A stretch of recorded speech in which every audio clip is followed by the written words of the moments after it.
السلام علیکم ناظرین، بڑی خبر کے ڈیجیٹل پلیٹ فارم کے ساتھ میں ہوں آپ کی میزبان آمنہ مجید۔ علی امین گنڈا پور جو کہ وزیر اعلیٰ کے پی کے ہیں، انہوں نے اس بات کا اندیا دیا ہے کہ کل یعنی 22 اگست کو اسلام آباد ترنول کے مقام پر جلسہ کیا جائے گا اور کسی کا باپ بھی انہیں نہیں روک سکتا۔ یہ وہ باتیں ہیں جو انہوں نے ثوابی جلسے میں کہی تھی کہ عمران خان کی رہائی کے لیے وہ ملک بھر میں جلسے اور دھرنے کریں گے، اور اسی کی کڑی جو ہے وہ ابھی کل 22 اگست کو ترنول میں جلسے سے جڑتی ہے۔ اسے قبل بھی پاکستان تحریک انصاف کی جانب سے ترنول میں جلسہ کرنے کی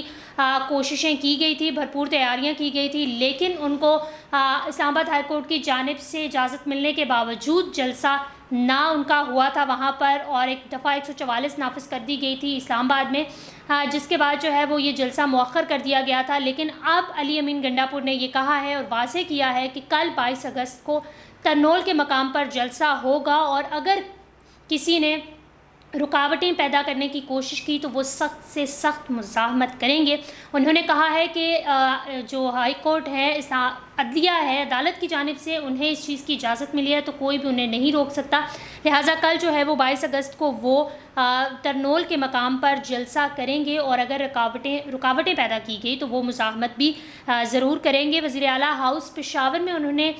پارلیمنٹیرینز کے اجلاس میں اس بات کا ذکر کیا، اور انہوں نے کہا کہ تمام قانونی تقاضوں کو پورا کیا جائے گا اور ان کو مد نظر رکھتے ہوئے جلسے کی تیاریاں کی جائیں گی، اور اگر کوئی رکاوٹ پیدا ہوتی ہے تو وہ ضرور مزاحمت کریں گے، ضرور جو ہے وہ اس بات پر بولیں گے، اور اس دفعہ وہ کسی صورت بھی پیچھے نہیں ہٹیں گے۔ انہوں نے کہا کہ اس تمام جلسے کو جو ہے وہ خود لیڈ کرنے والے ہیں، مرکز میں جو حکومت ہے اس پر بھی انہوں نے تنقید کی اور کہا کہ جاہل جو ہے وہ نااہل ٹولے مرکز میں بیٹھے ہیں، جس کی وجہ سے پالیسیاں ملک خلاف پالیسیز ہو رہی ہیں، اس وجہ سے ملک کو نقصان پہنچ رہا ہے اور ملک کی صورت جو ہے وہ خراب سے خراب تر ہوتی جا رہی ہے۔ اس تمام سچویشن کو حل کرنے کے لیے جلسے جلوس ہونا بہت ضروری ہے، اور پاکستان تحریک انصاف یہ اپنا جو ان کا ایک جلسے اور دھرنے کرنے کا ایک سلسلہ ہے وہ کل سے ضرور شروع کریں گے، اور کل ترنول کے مقام پر جلسہ کیا جائے گا۔ یہ تو وزیر اعلیٰ کے پی کے علی امین گنڈا پور نے کہا کہ ہر صورت جو ہے وہ جلسہ ہوگا۔ اس کے علاوہ پاکستان تحریک انصاف کے چیئرمین عمران خان نے جو ہے وہ میڈیا سے غیر رسمی گفتگو کی، جو کہ ایک سلسلہ ہے ان کا، ہمیشہ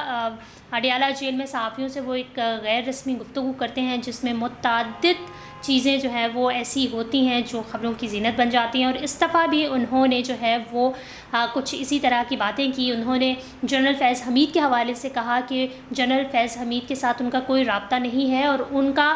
مسئلہ جو ہے وہ ایک لوکل مسئلہ ہے، لہٰذا اس کا اوپن ٹرائل کیا جائے، لوگوں کے سامنے ٹرائل کیا جائے تاکہ لوگ اس معاملے کو دیکھ سکیں اور حقائق ان کے سامنے آ سکیں۔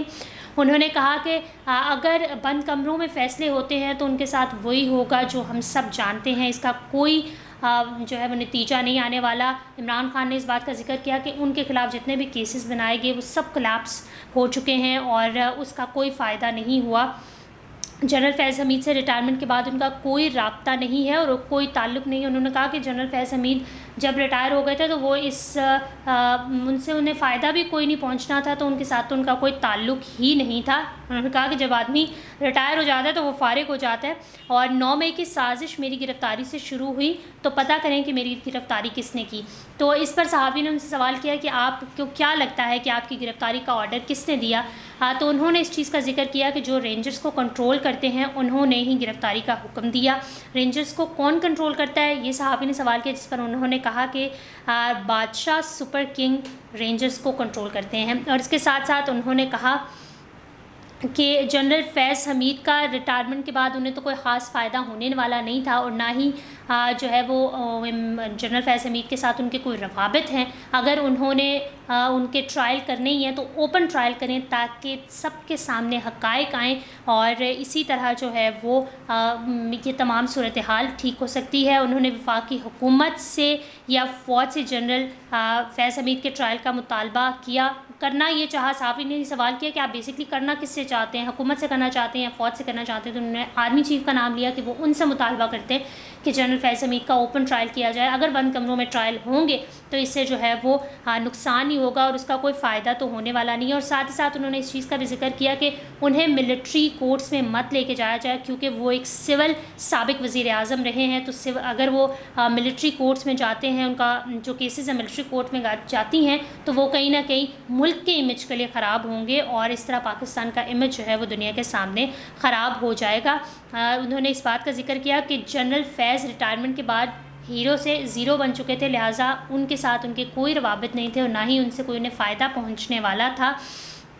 اگر 9 مئی سازش کا مرکزی کردار جنرل فیض ہیں تو مطالبہ کرتا ہوں کہ ان کا اوپن ٹرائل کیا جائے اور اس تمام معاملے کو حل کیا جائے. یہ تمام باتیں ہیں جو عمران خان نے صحافیوں سے غیر رسمی طور پر کہی. البتہ کل کے جلسے کے حوالے سے انہوں نے کوئی جواب نہیں دیا, لیکن علی امین گنڈا پور اس حوالے سے کافی پرامید اور کانفیڈنٹ دکھائی دیتے ہیں اور انہوں نے کہا ہے کہ کل جلسہ یعنی 22 اگست کو جلسہ ترنول میں ضرور کیا جائے گا. اس کے علاوہ اگر اسلام آباد کی تازہ ترین صورتحال کی بات کی جائے تو ڈی چوک کو اس وقت جو ہے وہ کنٹینرز لگا کے بند کر دیا گیا ہے ایز آلویز, اور کل تک جو ہے وہ مزید خبریں بھی آتی رہیں گی جو ایکسپیکٹڈ ہے. دفعہ 144 نافذ کر دی جاتی ہے اور ایک جنگ زدہ ماحول جو ہے وہ بنا دیا جاتا ہے. اسلام آباد کا وفاقی دارالحکومت ہے, ایمبیسیز یہاں پر موجود ہیں, کیپٹل سٹی ہے, تو یہاں پر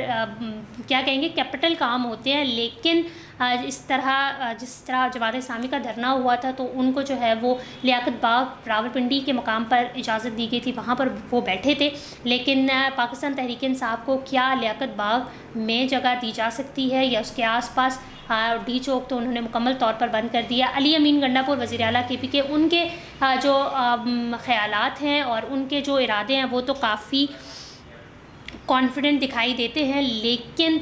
جو ہے وہ عمران خان نے اس حوالے سے کوئی بات نہیں کہی. اس حوالے سے اگر آپ کچھ کہنا چاہتے ہیں تو کامنٹ سیکشن میں ضرور کہیے گا. بڑی خبر کو لائک کریں, شیئر کریں, سبسکرائب کریں اور اپنی ہوسٹ آمنہ مجید کو اجازت دیجیے. اللہ حافظ.